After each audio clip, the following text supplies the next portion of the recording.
Happy Monday. Happy Tuesday. Sometimes the days get confusing. Mark, thanks for joining us.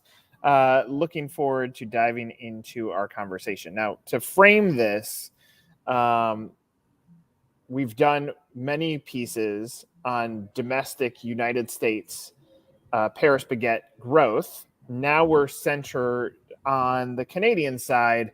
And so this gives anybody that's watching this either in real time or in the future a sense of what is going on with the business with Canadian growth. And help frame this, I will say, like Blue Ocean seems like tremendous opportunity ahead, but with tremendous opportunity. And as we relate Canadian growth back to the United States, supply and demand ends up turning into an issue. So for a candidate, this is going to start showing why now, if you've ever considered you're in Canada or you're a Canadian investor, if you've ever considered Paris Baguette as an opportunity that you'd be interested in, understand that this is going to move fairly fast based on how the United States goes. So with all that opening, Mark, frame what's going on with the business in Canada.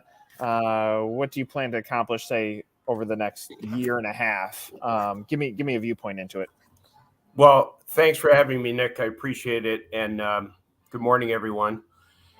Yeah, it's true. Canada, we do talk a lot about the U.S., but we made a decision a couple of years ago to take the brand, go north of the U.S. border and head into Canada. We just felt it was right. For many, many reasons. There's quite a bit of population explosion happening right now in Canada and throughout the several of the provinces. And it just, we felt like the bakery cafe space needed Paris Baguette.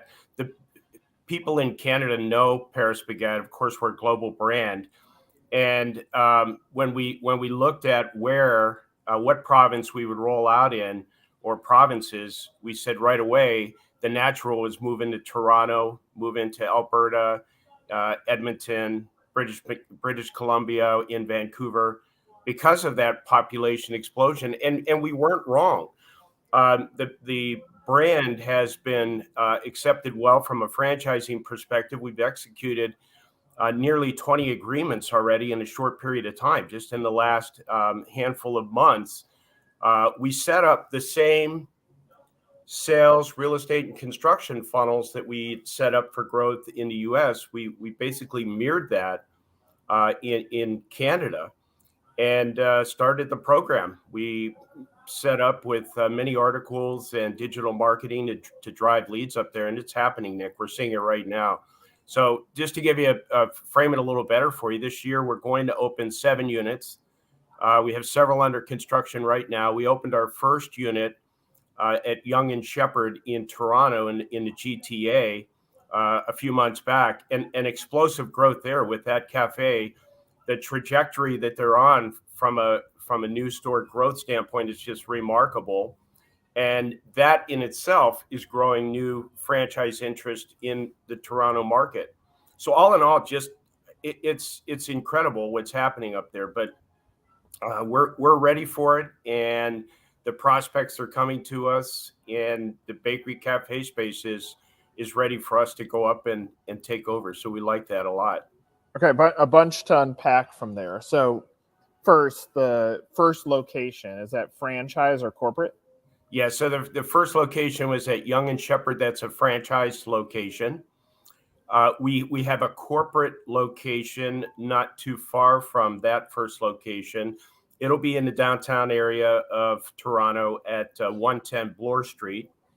We are also under construction with another corporate location in the suburbs called Newmarket, and Newmarket is also in Toronto. We will have one under construction soon, a franchise location in Mississauga, another Ontario location in Toronto. And right now we're under construction in Alberta, in Edmonton. That'll open this year, as well as another one going into construction in Edmonton as well. So things are happening in Canada.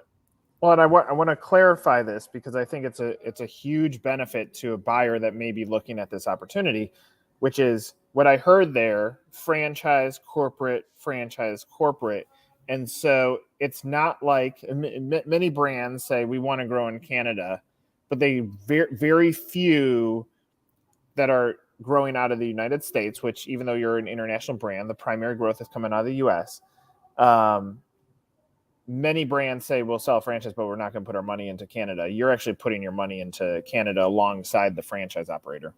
Yeah, we absolutely did. And, again, and I mentioned the US because we did the same thing in the US for years. And recently in the US to really energize the growth, go into those flagship markets around the country. So we just mirrored that, went into Canada and did the same thing. We said, let's start in Toronto with a few remarkable flagship type locations and put corporate money into it and expand.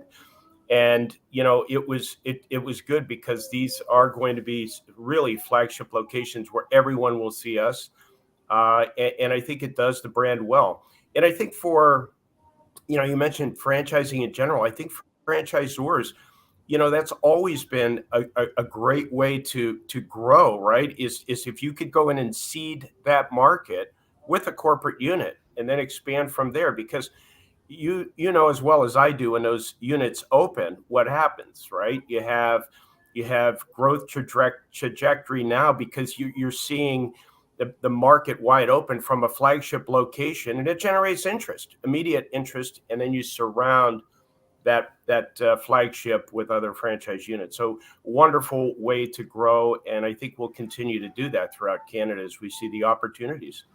If we were to flash back 5 years ago into the United States, talk about the progression. What did it look like then, and what does it look like now? Because I would imagine now that you've fully bought in and committed to growth within Canada, there's going to be a lot of similarities in this. So flash us back 5 years and take us to where the United States is at right now.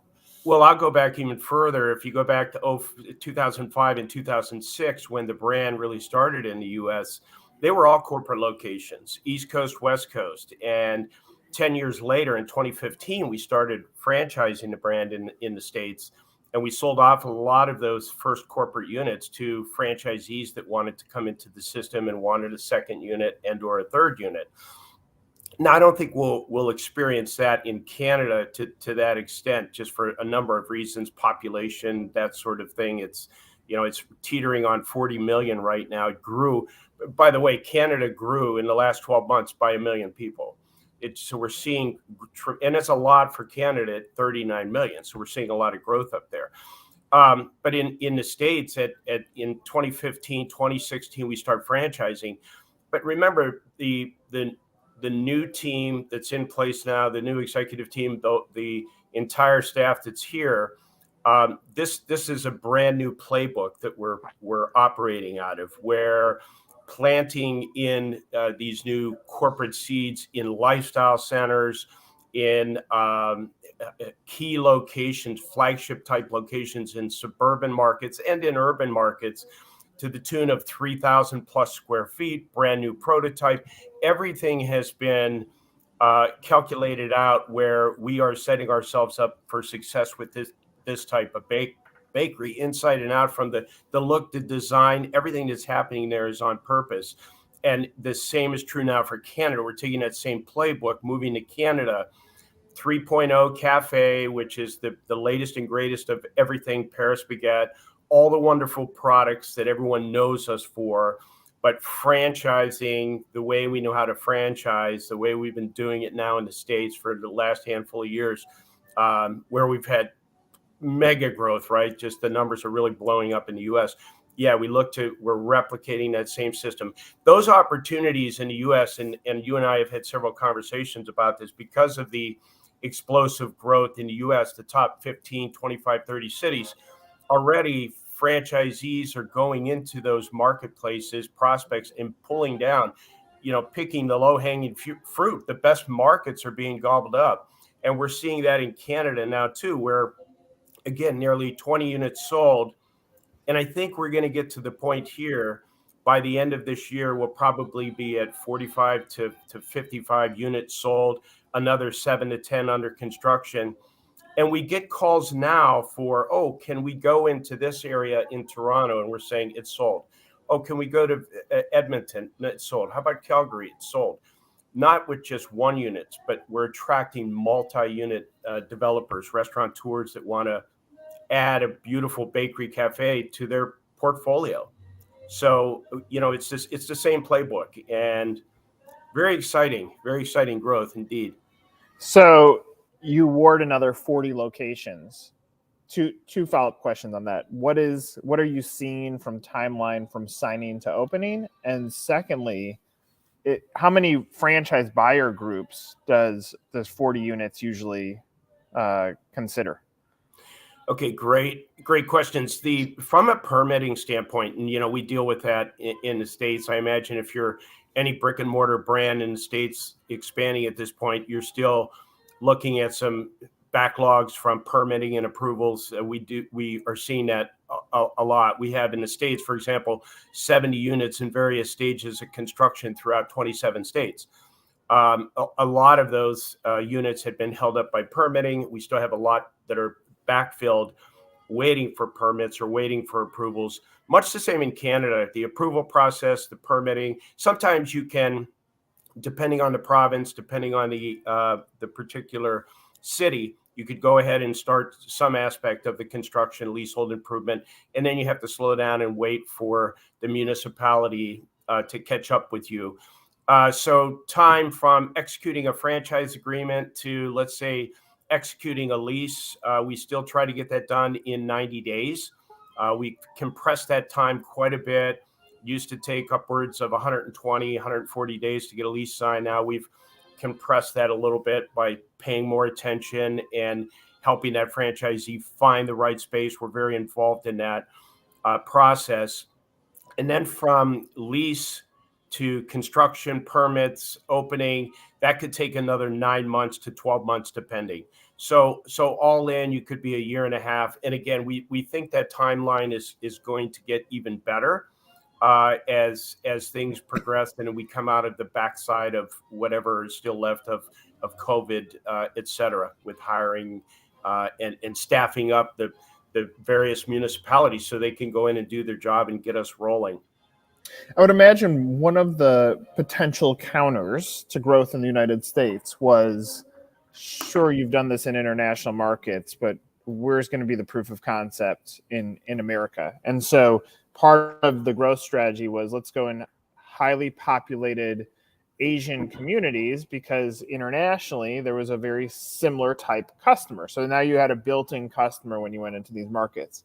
As time has gone on, that ends up not having to be the main driver because people love the product. Like it's not a very specific product to a specific community. It is widespread. And so I would imagine, because Canada, just north of the border, can look back at the United States as an example of growth and say, look, they know what they're doing.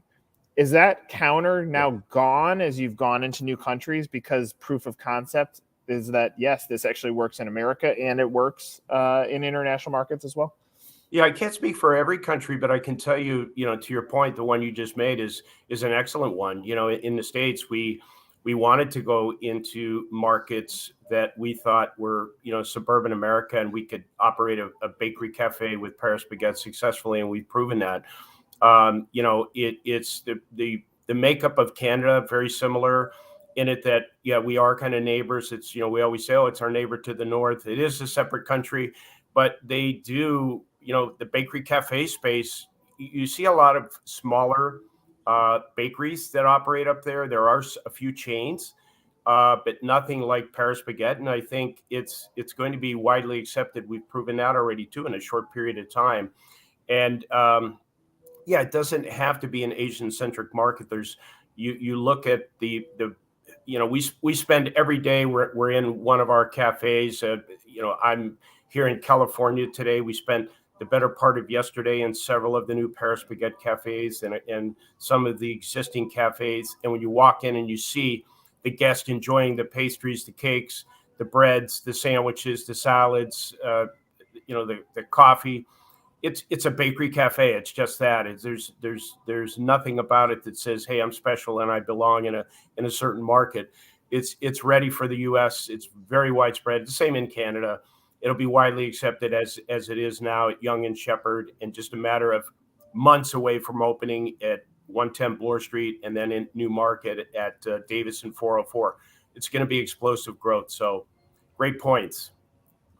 All right, Mark, take us home with this. If someone's watching this either in real time or in the future, what do you want them to know about this opportunity? If you had to build this into the bullet points, what is it that you want them to know? Yeah, I would want them to know that I think they need to look at this particular space closely and realize that this is not only a brand, but a sector in the restaurant space that is right now backfilling a void that was made by the lack of, or bakery cafes going out from many, let's call it decades ago. But in more recent times, some of the bakery cafes that were operating in this space are no longer bakery cafes. They've turned themselves into eateries. We are remaining true. We're baking every day in every cafe, and we're backfilling a huge void in the US, in Canada, and really throughout the world. You're seeing a lot of countries that we're just getting into and moving into now for the very first time. And it's very exciting. If you are a first timer, you've operated a business before, you've operated perhaps a restaurant before, you've operated a successful, planned out business, I think you're going to be fine with the bakery cafe space. There's general manager that is in charge of your bakery. You have bakers, you have cakers, they're well trained. And it's a franchise system. We've been operating since 1988. We've done this a lot, and we continue to do this. But it's an exciting business. And I got to tell you, it's for anyone that is interested, and you head over to our website and you start to investigate it, you'll see right away. I don't want to get into all the numbers, but you'll see the AUVs of this brand, the average unit volume of this brand, much higher than a lot of the brands that are operating out there, and even in full service restaurant sectors or fast food. It's an incredible growth brand. And that's why I think we're getting a lot of attention from restaurateurs, and people that own successful businesses are coming after us. It's a great thing. So yeah, pay close attention to where we're going, and you won't be disappointed. It's the right brand at the right time. Yeah, and I'll provide my 2 cents on this. I think there's a lot of international brands that come into the United States and they stall out because they don't put the proper resources against franchise growth. They think it's going to be very similar to whatever country they have expanded to, or when they break ground in the United States. Typically, those brands start in California and move their way east, or they start in New York City and try moving west. And both of those stall out at some point. It tends to be, for whatever reason, the Mississippi River ends up being the stall out point. Also, very rarely do you find a brand that's almost in the emerging category, which Paris Baguette was, say, 3 years ago, Mark, before you got involved. It was an emerging brand. It didn't have its sea legs. And it's very rare to find an opportunity that has 4,000 international locations and actually has financial bandwidth to support the business and has already perfected everything. And so I think to the novice buyer, if you look at this and say, well, Canadian growth, it's more of a startup brand, I'm going to sit on the sidelines. The problem with sitting on the sidelines with a business that is this strong, this well capitalized, and already has engineered everything. And when Mark joined the business, all Mark did is he took his franchisable methodology of franchise growth and cross applied it to a business, and it works. And so you look at this opportunity. When we talk about fear of missing out, it is here. Like in the United States, there are plenty of people that are hitting the hurdle of calling in and saying, okay, I'm ready. Like, unfortunately, you missed the bus. And so that's where it's very rare for an opportunity like these to exist, where all of these different angles have financial capitalized, strong leadership, operationalize the franchise development process, understand real estate selection to accelerate the process there, have proof of concept in markets outside of core demographic markets, already figured that model out, and now is saying, all right, Canada, we're coming for you. Like this is going to be a short window of opportunity. Short window of opportunity. And I just have to say, you just put a thought in my head here, and I just want to expand on it a little bit. The development team, you come in, you're a prospective franchisee, you're interested, you go through that due diligence process with us, we walk you through it. Let's say that you become approved, and you end up cutting the ribbon, you open up your cafe, right? We talked about that window, that time frame to do that. The development team is alive and well. That's my area of operation, development, and you are with us from the time you're a prospect and you sign that franchise agreement to the time you cut the ribbon. You're with the development team, people on the team that I'm responsible for, and we have a great number of great team members on this team. We're hand-holding through the whole process, and it's absolutely amazing to see them go through that process. But Nick, I got to tell you, I feel really proud of what the team has accomplished, and I feel like we're buttoned up. We've done it. We've been to the site search process and said, what can we do to make it better? What type of sites are we looking for? How can we put this in front of the franchisee and help them understand this is where they're going to be successful, and help them with that site location, put them through the proper training, put them through all of the things that they need to be successful. And I think we're doing that so well. So I'm just really proud of the team, the company, and what we've accomplished. But yeah, Canada, we're well on our way. People understand that, and we're getting the same response, much like we've had in the U.S., early on in the last 3.5, 4 years. So very exciting times. And I can't wait to report back. Let's say we'll check in the next 3 months, 6 months, and so forth. But very exciting times. Thank you. It's going to go very fast. For those of you that are interested, just so that you can see how to navigate over there, you click on this window, you click on franchising, and you are now into the journey of how to even step into the process. You can certainly fill out this form at the bottom of the page, and you can read more content that will appear on 1851, which obviously is leading this discussion as a part of the process. But for Mark, I'm Nick. Thank you for sitting with us for a little bit. Hopefully this got, if you're not hungry now, you're going to be hungry after watching this.